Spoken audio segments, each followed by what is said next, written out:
এই বাসায় কি কেউ নাই নাকি? কখন আমি চা চেয়েছি?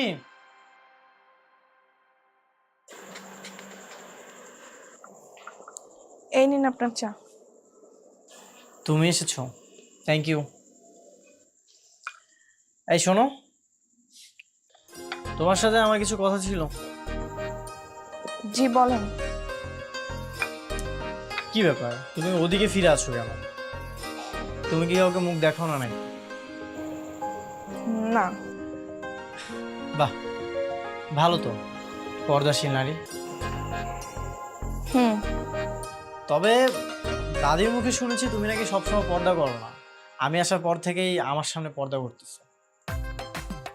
না, ওই মাঝে মাঝে করি, আবার মাঝে মাঝে করি না।